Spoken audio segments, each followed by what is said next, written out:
This is Optimal Finance Daily, episode 306, Hypermiling, Expert Driving to Save 25% on Gas, Part 1 by Mr. Money Mustache of MrMoneyMustache.com. And hi again, everybody. I'm your host, Dan. Welcome back to a brand new week on Optimal Finance Daily, where I read to you each weekday from some of the best personal finance blogs on the planet. Hey, if you've got some topic requests for us, maybe something's on your mind, come share it with us over at oldpodcast.com. Today's post, as I mentioned, is from Mr. Money Mustache, one of our most popular authors on the show, and we're actually going to have a special week because 3 of the 5 days will feature him, actually this one article. It's a long article, but definitely worth the listen, so I'm breaking it up into 3 posts, and we'll read it for you through Wednesday. But before we get into it, if you'd like to help keep this podcast going, we could definitely use your help. Come by oldpodcast.com/support to check out the many different ways that you can help us out, both financial and otherwise. I'll give you a reminder about that at the end of the episode. So for now, let's get right to our content. The first part of this post from MMM as we optimize your life. Hypermiling, Expert Driving to Save 25% on Gas, Part 1 by Mr. Money Mustache of MrMoneyMustache.com. Who wants to spend less money on gas? Everyone? Yeah. Every few weeks, you'll see yet another simplistic article in a bland mass-market publication like USA Today or CNN News that says the same things about saving fuel. Pump up your tires to manufacturer recommendations, accelerate smoothly, combine errands, and so on. You already followed the tips, and you're wondering if Mr. Money Mustache can offer you more. The answer is, of course, yes. I've always been pretty interested in maximizing my own car's fuel efficiency. It's a neat little numbers game, seeing how far you can get with each tank of gas. And as a result, I've calculated the average MPG of pretty much every tank of gas I've ever bought since my first foray into motor vehicle ownership in 1990, a 1984 Yamaha DT125 dirt bike, approximately 45 miles per gallon in mixed terrain of steep mud stunt ramps and cow patties. But the hobby has really ramped up in recent years, along with the increase in gas prices and my discovery of hypermiling as an entirely new subfield in the online nerd community. I started reading articles on websites like cleanmpg.com and learned that I was not alone. After a year or two of careful consideration, I decided to up my game by ordering myself an ultra-gauge engine monitor for $80. This is a simple device that reads key data from your car's engine computer and displays it on screen. I use it to watch instantaneous and average MPG, gallon per hour stats, engine temperature, etc., all while experimenting with driving style. Here's the neat thing about fuel efficiency. It has a big impact on your bottom line, since the average U.S. driver spends $2,000 on fuel per year. But contrary to popular wisdom, it has 2 components, the car itself and the driver. The Environmental Protection Agency tests and rates each new car model to figure out its fuel consumption in typical use.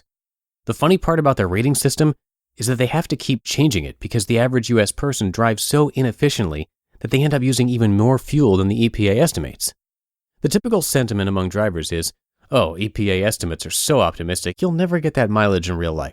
Among hypermilers, however, the opposite is true. Thank goodness I don't get those mileage figures estimated by the EPA, or my gas bill would be ridiculous. Case in point, if I look up EPA estimates for my 2005 Scion XA here at fueleconomy.gov, it tells me I will get 27 miles per gallon city, 34 miles per gallon highway, averages to 30. In reality, my average is about 44 city, 40 highway, and I've never ever seen anything below 33 mpg, a tank used up with a lot of short, cold start trips during a brutally cold winter with snow on the road. Under ideal driving conditions, mild weather, no stoplights, and choosing my own speed, the car gets about 52 mpg. Similarly, my 1999 Honda Odyssey construction van is rated at 16 city, 23 highway, average to 19, while I have averaged 27 mpg in mixed driving, with a high of 31 mpg across over 1,000 miles of 68 mile per hour freeway driving and a low of 22.3 this summer with constant air conditioning, city traffic, and plenty of hauling of 1,500-pound loads of construction materials up the steep dirt road to the cottage. My own averages correspond to about a 25% savings on fuel, even without any major changes to the vehicles. How do I get these amazing results that make the EPA estimates look utterly pessimistic? While I just consider it normal, non-ridiculous driving, you could also get nerdy and call it hypermiling, and this is how we do it. 1. City driving style. Most people assume that their car is getting 25 mpg or whatever for the duration of their driving, but the truth is much more exciting than that.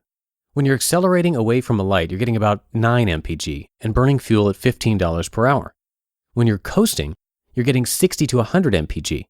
If you are accelerating half the time and manage to coast the other half, you'll still average under 18 mpg in this situation.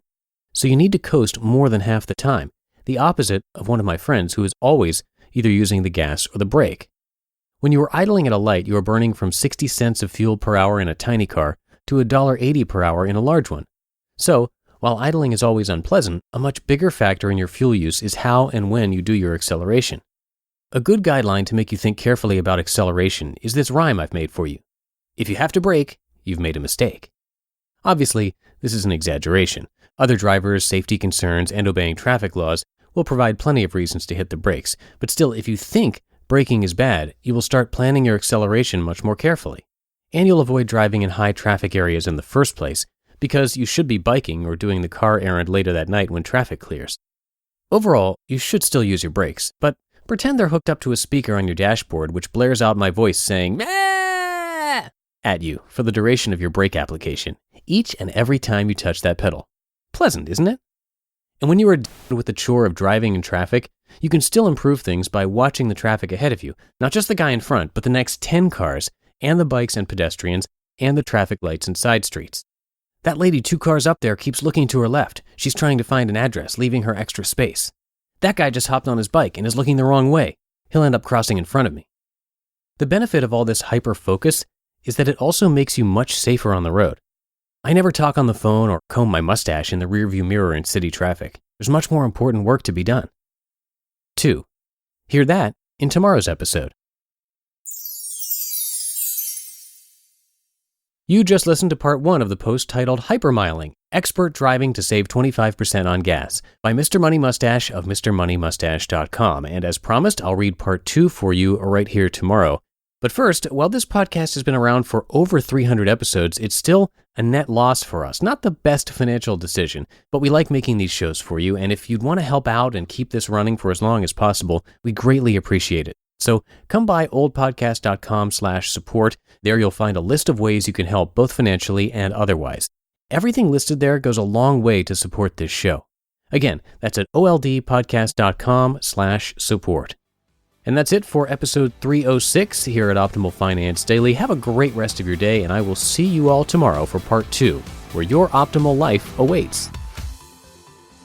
Hello, Life Optimizer. This is Justin Malik, creator and producer of this podcast, but also Optimal Living Daily, the show where I read to you from even more blogs covering finance, productivity, minimalism, personal development, and more from incredible bloggers like Derek Sivers, Zen Habits, Mark and Angel, The Minimalists, and all the ones you hear on this show too. So if you enjoyed today's episode and like taking amazing blogs on the go, come on over to Optimal Living Daily and subscribe to that one too.